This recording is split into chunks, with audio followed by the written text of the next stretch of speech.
ಮದುವೆ ಮುಂಜಿ ಅನ್ನೋದೇನಿದೆ ಅದು ಒಂಥರ ದೈವತ ಕಾರ್ಯ ಇದ್ದಂಗೆ ಕಣ. ಅವೆಲ್ಲ ನೆರವೇರಬೇಕು ಅಂದ್ರೆ ನಾವು ಈ ಶಾಸ್ತ್ರ ಪೂಜೆ ಪುನಸ್ಕಾರ ಇಂಥದ್ದೆಲ್ಲ ನಂಬೇಕಾಗುತ್ತೆ ಕಣಪ್ಪ. ಅದೇನ್ ಶಾಸ್ತ್ರ ಮಾಡ್ಬೇಕು ಹೇಳ, ಮಾಡ್ತೀನಿ. ಪುಟ್ಟಪ್ಪ ನಿಂಗೆ ಗೊತ್ತಿಲ್ಲ ಕಣ, ನಿನ್ನ ಮದುವೆ ವಿಚಾರವಾಗಿ ಮಾತಾಡೋಣ ಅಂತ ನಾನು ವೇಗದೂತ ಶಾಸ್ತ್ರಗಳ ಹತ್ರ ಹೋಗಿದ್ದೆ ಕಣ. ಅದಕ್ಕೆ ಅವ್ರು ಏನ್ ಹೇಳಿದ್ರು ಗೊತ್ತೇನೋ? ನಿಮ್ಮ ಗುಡ್ಡೆ ಮಾಂಸ ಪದ್ದಪ್ಪನಿಗೆ ಮದುವೆ ಆಗಬೇಕು ಅಂದ್ರೆ ಅವನು ಮನೆ ಅಳಿಯನ ಪಾದನ ಕಚ್ಚಕಂತ ತುಳಿಬೇಕು ಅಂದ್ರು ಕಣ. ನನ್ನ ಆಪ್ತ ಮಿತ್ರ ವಿಟ್ಲನ್ ಪದನ ನಾನು ತುಳಿಬೇಕಾ? ಮದುವೆ ಆಗಬೇಕು ಅನ್ನೋ ಅಭಿಲಾಷೆ ಇತ್ತು ಅಂದ್ರೆ ನೀನು ತುಳಿಲೇಬೇಕಾಗುತ್ತೆ ಕಣ. ಹೌದಾ? ಅಂತ ಒಂದು ತುಳಿಯುವಂತ ಸುಸಂದರ್ಭದಲ್ಲಿ ಈ ಅಶ್ವಿನಿ ದೇವತೆಗಳು ಅಂತ ಏನಿರ್ತಾರೆ ಅವರು ಮನೆ ಕಾಂಪೌಂಡಿನ ಮೇಲೆ ಕುತ್ಕೊಂಡು ಅಸ್ತು ಅಸ್ತು ಅಂತ ಹೇಳ್ತಾ ಇರ್ತಾರೆ. ಕನಿಷ್ಠ ಪಕ್ಷ ಗಂಟೆ ಏನಿಲ್ಲ ಅಂದ್ರೂ ಒಂದು 3 ಸಲ ಒಂದು ಪಾದನ ತುಳಿದ್ರ ನಿನಗೆ ಗ್ಯಾರಂಟಿ ಮದುವೆ ಆಗುತ್ತೆ. ಈಗಲೇ ಬರ್ತೀನಿ. ಸರಿ ನಾನು ಹೊರಡ್ಲಾ? ಸರಿ ಕಣಪ್ಪ, ಥ್ಯಾಂಕ್ ಯು ಕಣ. ಇಲ್ಲೇ ಬಿಟ್ಲ ಒಂದು ಸ್ವಲ್ಪ ಬಾರ ಇಲ್ಲಿ. ಅದೇನು ಬೇಗ ಹೇಳ, ನಿದ್ದೆ ಮಾಡ್ಬೇಕು. ಎಂತ ಆಶ್ಚರ್ಯ ಗೊತ್ತೇನೋ, ಆಕಾಶದಲ್ಲಿ ಹೋಗ್ತಿರೋ ವಿಮಾನ ಮನೆಯಿಂದಲೇ ಕಾಣಿಸ್ತಾ ಇದೆ. ಹೆಂಗೋ ನೋಡು.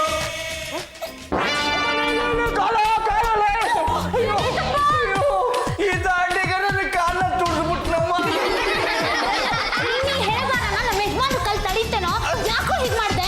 ವಿಮಾನ ಹೋಗ್ತದೆ ನೋಡು ಅಂದೆ, ಇವನು ಈ ತರ ನೋಡ, ನಾನು ಇವನ್ ಕಾಲು ತುಳಿದ್ಬಿಟ್ಟೆ.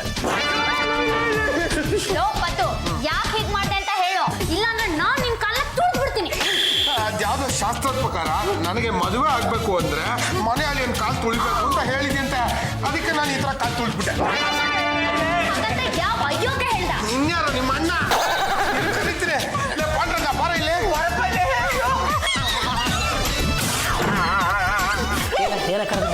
ಪಾಂಡ್ರಂಗ, ನೀನ್ ಹೇಳ್ದಂಗೆ ನಾನು ವಿಟ್ಲನ್ ಕಾಲನ್ನ ತುಳಿದೆ, ಆದ್ರೆ ಕಾಂಪೌಂಡ್ ಮೇಲೆ ಯಾವ ಅಶ್ವಿನಿ ದೇವತೆಗಳು ಕಾಣಿಸ್ತಾ ಇಲ್ಲ ಕಣ. ದೊಡ್ಡ ಬಡ್ಡಿ ಏನಪ್ಪ ಹೇಳೋದು? ಲೇ ನೀನು ಯಾವ ತರ ತುಳಿದೆ ಹೇಳು? ಈ ತರ ನಿನಗೇನೋ ಬಂದಿದೆ ದೊಡ್ಡ ರೋಗ. ನಮ್ಮ ಯಜಮಾನ್ರೆ ಎಳೆ ಕಾಲನ್ನ ತುಳಿತಿಲ್ಲ.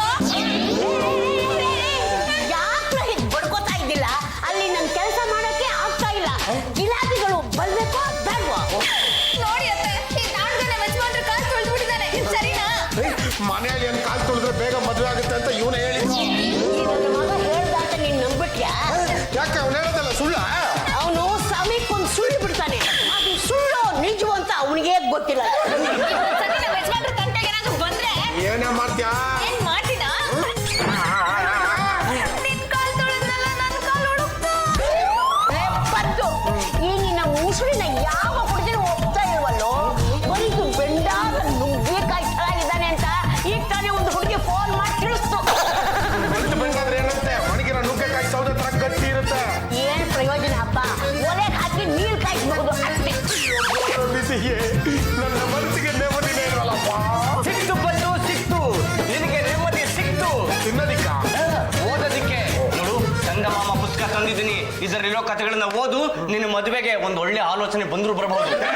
ಆಲೋಚನೆ ಬೇಡ ಕಣ, ಕಾವಿ ಹಾಕೊಂಡು ಎಲ್ಲಾದ್ರೂ ಹಾಳಾಗೋಗ್ತೀನಿ. ಬಿಡದಿ ಕಡೆ ಹೋಗ್ಬಿಟ್ಟಿಯಾ? ಹುಚ್ಚು ನಾಯಿ ಹೊಡೆದಂಗ್ ಹೊಡಿತಾಳೆ. ಪದ್ದು, ಆಡೋ ಮಾತುಗೊಂದು ಅರ್ಥ ಬೇಡಲ್ಲ. ನಾನು ನಿನ್ನ ಆಪ್ತ ಮಿತ್ರ ಇನ್ನೂ ಬದುಕಿದ್ದೀನಿ ಅಂದ್ಮೇಲೆ ನೀ ಕಾವ್ಯ ಯಾಕೋ ತೊಟ್ಕೋಬೇಕು? ನೋಡು, ಈ ಚಂದಮಾಮ ಪುಸ್ತಕದಲ್ಲಿರೋ ಕಥೆಗಳನ್ನ ಓದು, ನಿನಗೆ ಮದುವೆ ಆಗೋದಕ್ಕೆ ಒಂದು ಆಲೋಚನೆ ಬಂದ್ರು ಬರ್ಬೋದು. ಇಂತೆಲ್ಲ ಸಾಧನೆ ಮಾಡಬೇಕು ಕಣ. ಏನು ಸಾಧನೆ ಮಾಡ್ಲಾ? ನೋಡು, ಈ ಪುಸ್ತಕದಲ್ಲಿರೋ ಕಥೆಗಳನ್ನ ಓದಿದ್ರೆ ರಾಜ್ಕುಮಾರ ಇದ್ದಾನೆ, ರಾಜ್ಕುಮಾರಿ ಇದ್ದಾನೆ, ಮಾಯಾವಿ ಇದ್ದಾನೆ, ಮಾಂತ್ರಿಕ ಇದ್ದಾನೆ. ನೋಡು, ಫ್ಯಾಂಟಸಿ ವರ್ಲ್ಡ್ ಕಣ ಇದು. ರಾಜ್ಕುಮಾರ್ ಸಿಕ್ಕೇ ಸಿಗ್ತಾಳೆ. ಚಂದಮಾಮ ಕತೆ ಓದಿದ್ರೆ ನನಗೆ ರಾಜ್ಕುಮಾರಿ ಸಿಗ್ತಾಳ.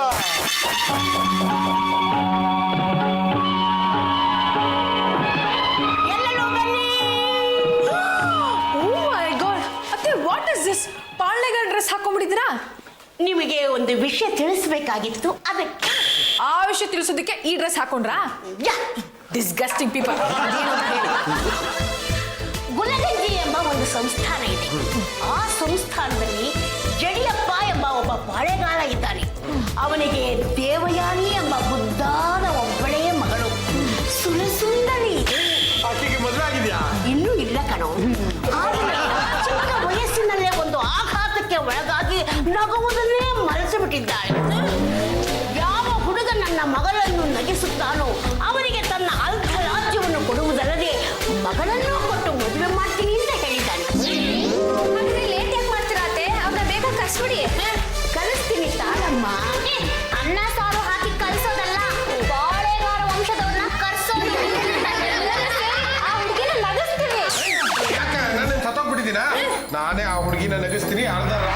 ತಗೋತೀನಿ, ಆ ಹುಡುಗಿನ ಪಡಿತೀನಿ. ನೀವ್ ಹೇಳ್ತಾ ಇದ್ರಲ್ಲ ಯಾವನವನು ಚಡಿಯಪ್ಪನೋ ಇಲ್ಲ ಜಡಿಯಪ್ಪನ? ಜಡಿಯಪ್ಪ. ಆ ಅಪ್ಪನ ಒಂದು ಫೋಟೋ ಇದ್ರೆ ಕೊಡಿ, ಆದಷ್ಟು ಬೇಗ ಮನೆ ಕರ್ಸ್ಬಿಡ್ತೀನಿ. ಇವನೇ ಜಡಿಯಪ್ಪ. ಅದೇ ಏನಿವನು ಈ ಪಾಟಿ ಮೀಸೆ ಬಿಟ್ಟವನೇ? ಇವಳು ಇವನ ಮಗಳು. ಈ ಸುಂದ್ರಿ ಏನಾದ್ರೂ ನನಗೆ ಮೊದಲೇ ಸಿಕ್ಬಿಟ್ಟಿದ್ರೆ ಇಷ್ಟಕ್ಕಾಗಲೇ ಮನೆ ತುಂಬಾ ಮಕ್ಕಳಾಗ್ಬಿಟ್ರು.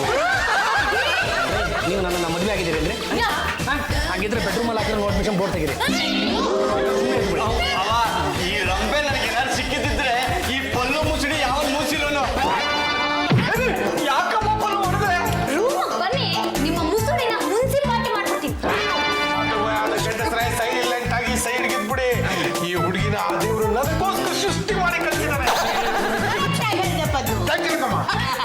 ಮದುವೆ ಆಗದೇ ಇಲ್ಲೋ ಹುಡುಗ ಮಾತ್ರ ಈ ಹುಡುಗಿನ ನಗಿಸಬೇಕು. ನೀನೇ ನಗಿಸು, ಇವಳನ್ನ ಒಲಿಸು. ಬಾಳೆಗಾರ ಜಡಿಯಪ್ಪನವರಿಗೆ, ಬಾಳೆಗಾರ ಜಡಿಯಪ್ಪನವರಿಗೆ.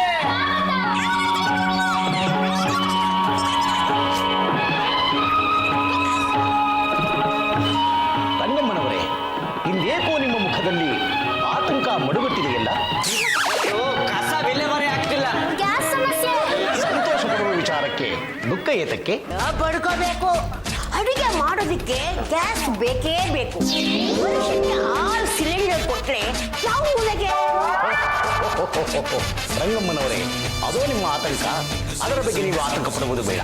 ನೋಡಿ, ಈಕೆ ನನ್ನ ಮಗಳು ದೇವಯ್ಯ. ಇದುವರೆಗೂ ಈಕೆಯನ್ನು ಯಾರೂ ನಗಿಸಿದ್ದೇ ಇಲ್ಲ.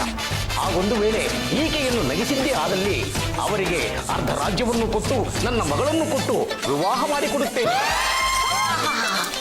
ಜಡಿಯಪ್ಪನವರೇ, ನೀವು ನಿಮ್ಮ ರಾಜ್ಯವನ್ನು ಇನ್ನೂ ಇಟ್ಕೊಂಡಿದ್ದೀರಾ? ರಾಜ್ಯ ಅಂದರೆ ಅಳಿದುಳಿದಿರುವ ಸೈಟುಗಳು ಹಾಗೂ ತೋಟಗಳು. ಅದನ್ನೇ ಅರ್ಧ ಭಾಗ ಕುಯ್ದು ಕೊಡುತ್ತೇನೆ. ನಮ್ಮ ಮನೆಯಲ್ಲಿ ಮದುವೆಗೆ ಅಂತ ಒಬ್ಬ ಹುಡುಗ ಇದ್ದಾನೆ. ಕಲಿತೀನಿ ತಾಳಿ. ಪದ್ದು, ಪದ್ಮನಾಭ, ರಾಜಮಾತೆ ರಂಗಮ್ಮನವರೇ, ಇವ್ನ ಹುಡ್ಗನ? ಏಕೆ ದೇವಿ ನಿನಗೆ ಈ ಸಂಶಯ? ಅಲ್ಲ, ಇವ್ನು ಇಷ್ಟೊತ್ತಾಗ್ಲೇ ಮದುವೆ ಆಗೋಗ್ಬೇಕಾಗಿತ್ತು. ಯಾಕೆ ಅಂತ?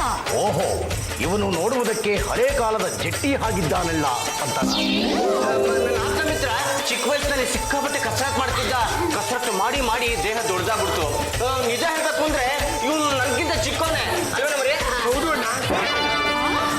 ಕಸರತ್ ಮಾಡಿದಕ್ಕೆ ಹೀಗಾಯ್ತಾ? ಕಸರತ್ ಮಾಡಿದ್ರೆ ಹಾಗೆ ಶಕ್ತಿ ಅನ್ನೋದು ದೇಹದಲ್ಲಿ ಹಂಗೆ ಬಂದು ತುಂಬ್ಕೊಂಡ್ಬಿಡುತ್ತೆ. ಯಾವ ಕಸರತ್ ನಿಲ್ಲಿಸ್ತೀವೋ ಆಗ ದೇಹ ಯಾವ ಕಡೆಯಿಂದ ಆ ಕಡೆ ಬೆಳ್ಕೊಳ್ಳೋಕೆ ಶುರು ಆಗ್ಬಿಡುತ್ತೆ.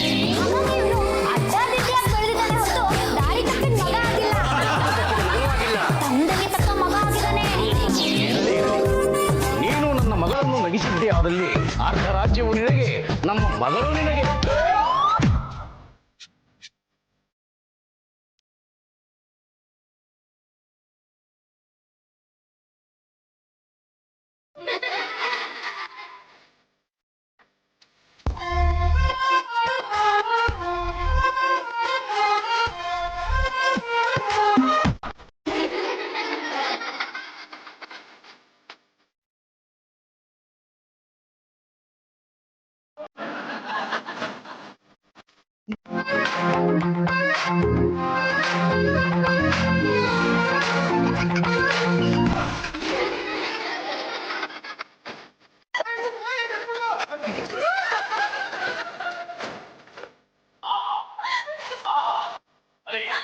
ಅದೇ ಪದ್ದು, ನಮ್ಮ ಮಗಳು ನಕ್ಕಬಿಟ್ಟು.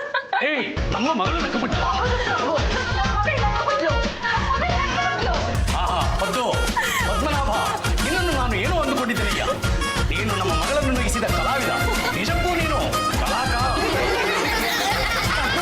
ನಿಮ್ಮನ್ನ ಮೊದಲನೇ ಸತಿ ನೋಡಿದಾಗ ಯಾರಿದು ಬೆಣ್ಣೆ ಮುದ್ದೆ ಅಂತ ಅನ್ಕೊಂಡಿದ್ದೆ. ಆದ್ರೆ ನನ್ನ ನಕ್ಷದ ಮಹಾಪುರುಷ ನೀವು. ನೀವೇ ನನ್ನ ಗಂಡ, ನಾನೇ ನಿಮ್ಮ ಹೆಂಡತಿ. ಏನಾಯ್ತು? ಹೃದಯದಲ್ಲಿ ಲೈಟಾಗಿ ವೀಣೆ ನುಡಿತು. ಓಂ ಕಾಳಿ ಭದ್ರಕಾಳಿ ಮಂತ್ರಕಾಳಿ ಅಬ್ರಕಟಾಬ್ರಕಟಾಬ್ರ.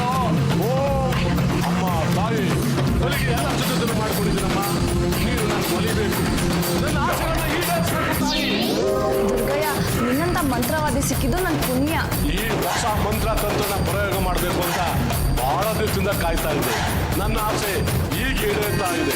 ಇಷ್ಟು ದಿನ ನಮ್ಮ ಕೆಲಸ ಆಗ್ಬೇಕು ಅಂತ ನನ್ನ ನಕ್ಕೆ ಇರ್ಲಿಲ್ಲ. ಯಾರ ನಗ್ಸರು ನನ್ನ ನಗ್ಲೇ ಇಲ್ಲ.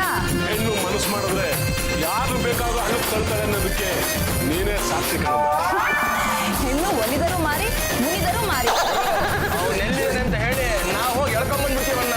ಅಲ್ಲ ಅವ್ರನ್ನ ಮಟಾಶ್ ಮಾಡ್ಬಿಡ್ತೀವಿ. ಅಯ್ಯೋ ಮೂರ್ಖರ, ಅವನ್ನ ಬಲಿ ಕೊಡ್ಬೇಕಾದ್ರೆ ಅಲ್ಲಲ್ಲ, ಇಲ್ಲಿ ದೇವಸ್ಥಾನದಲ್ಲಿ ಸಿಂಪಲ್ ಆಗಿ ಮದುವೆ ಆಗ್ತೀನಿ. ಮದುವೆ ಆಗಿದ ತಕ್ಷಣ ನಮ್ ಕೆಲ್ಸನ ಮಾಡಿ ಮುಗಿಸ್ಬಿಡೋಣ. ಇವನೇ ಪದ್ದು. ಉದ್ದಕ್ಕೆ ದಪ್ಪಗೆ ಒಳ್ಳೆ ಬನ್ನೂರು ಕುರಿ ಇದ್ದಾಗಿದ್ದ ಇವನ್ನ ನಮ್ಮ ದೇವಿಗೆ ಬಲಿ ಕೊಟ್ರೆ ಇವನ್ ಬಿಸಿ ರಕ್ತದಿಂದ ಸಂತೃಪ್ತಳಾಗಿ ನಮ್ಮ ಇಷ್ಟಾರ್ಥಗಳನ್ನೆಲ್ಲ ಈಡೇರಿಸ್ಬಿಡ್ತಾರೆ.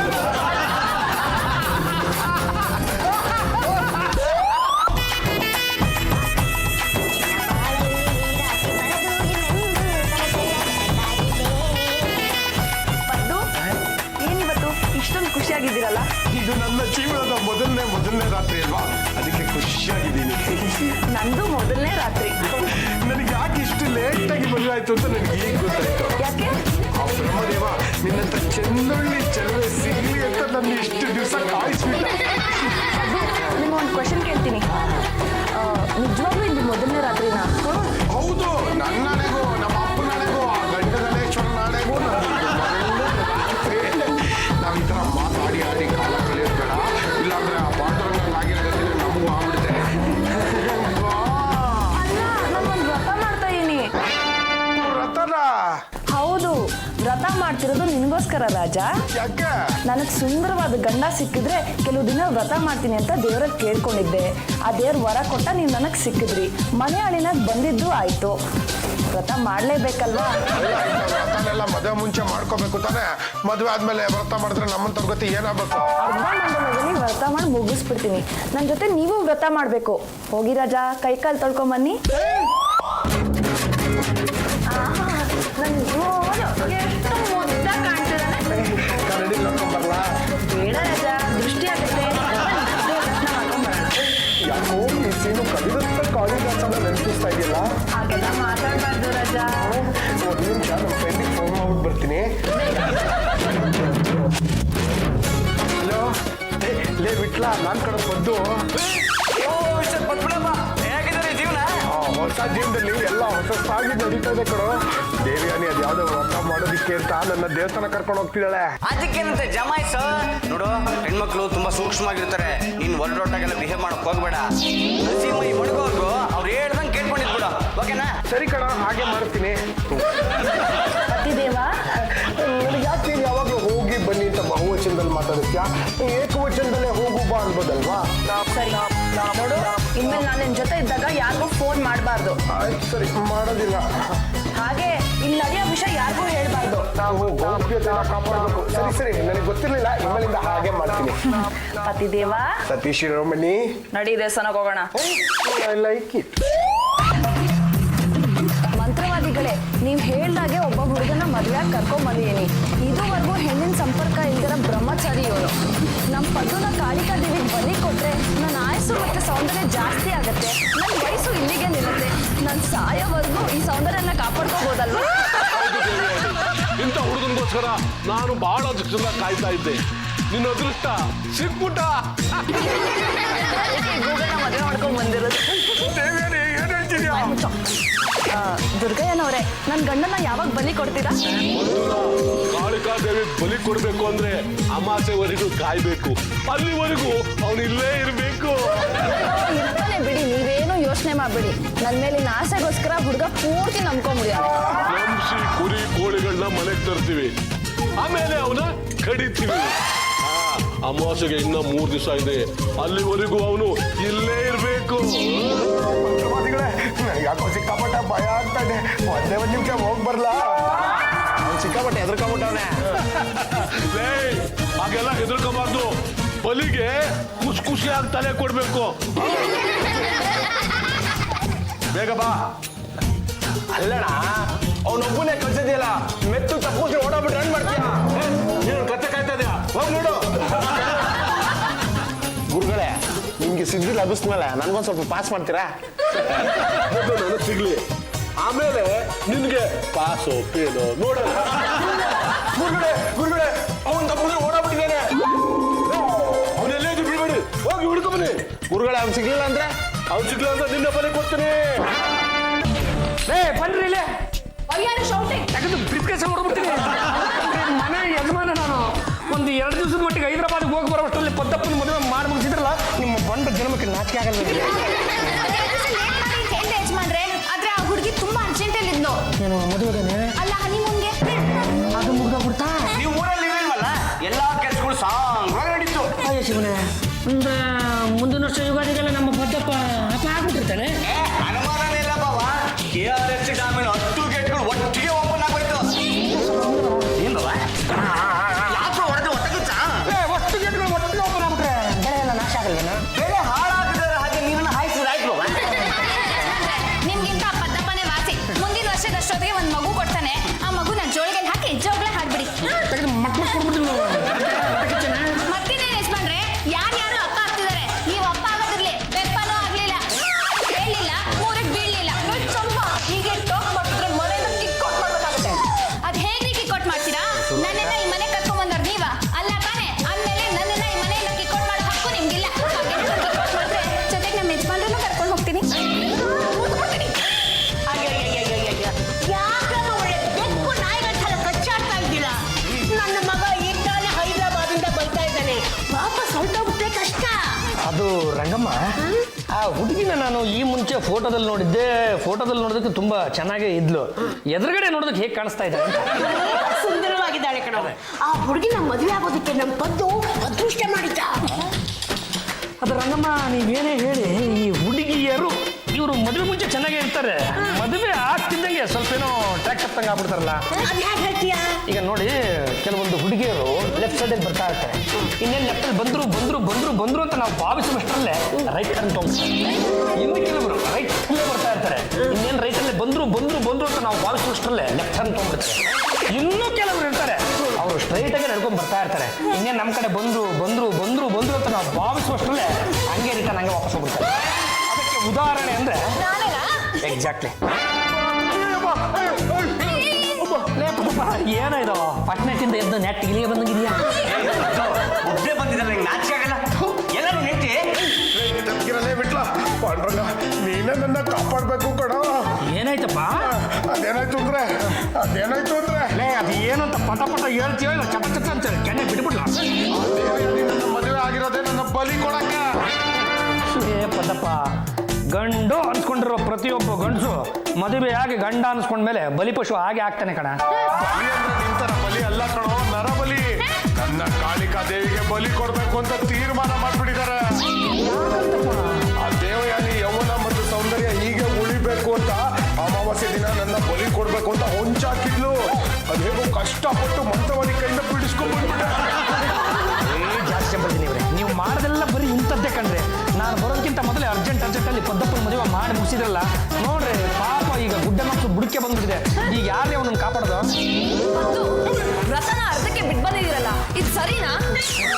ಅಮ್ಮ ದೇವಯಾನಿ, ಆ ನಮ್ಮ ಪದ್ದಪ್ಪ ಅದೇನೋ ಮಂತ್ರವಾದಿ ವ್ರತ ಬಲಿ ಗಿಲಿ ಅಂತ ಹೇಳ್ತಾ ಇದ್ದ. ನೋಡಿ ಅಂಕಲ್, ಕೆಲವು ಪೂಜೆನ ಸರ್ಕಾರಕ್ಕೆ ಗೊತ್ತಾಗ್ದಂಗೆ ಮಾಡ್ಬೇಕಾಗುತ್ತೆ. ವಿಶೇಷವಾದ ಪೂಜೆ ಏನಮ್ಮ ಅದು? ಏನಿಲ್ಲ, ನಮ್ಮ ಮಂತ್ರವಾದಿಗಳು ಕಾಳಿಕಾ ದೇವಿಗೆ ಕುರಿನ ಕೋಳಿನೋ ಬಲಿ ಕೊಡ್ಬೇಕಾಗಿತ್ತು. ಆ ವಿಷಯನ ನಾವು ಮಾತಾಡ್ತಿದ್ವಿ. ಅದನ್ನ ಮಿಸ್ಟೇಕ್ ಮಾಡ್ಕೊಂಡು ಪದ್ದು ಓಡ್ ಬಂದ್ಬಿಟ್ಟಿದ್ದಾನೆ. ಪದ್ದಪ್ಪ, ಅವ್ರು ಬಲಿ ಕೊಡ್ಬೇಕು ಅಂತ ಇರೋದು ಕುರಿನ ಅಥವಾ ಕೋಳಿನ ಕಣ, ನಿನ್ನಲ್ಲ. ಅದು ಜಡಿಯಪ್ಪ ಅವ್ರೆ, ನೀವು ಕುರಿ ಕೋಳಿನೇ ಬಲಿ ಕೊಡಿ. ವಾಪಕ್ಷ ಏನಾದ್ರೂ ಸಿಕ್ತಿದ್ರೆ ಯೋಚನೆ ಮಾಡ್ಬಿಡಿ, ನಮ್ಮ ಪದ್ದಪ್ಪನೇ ಬಲಿ ಕೊಟ್ಬಿಡಿ.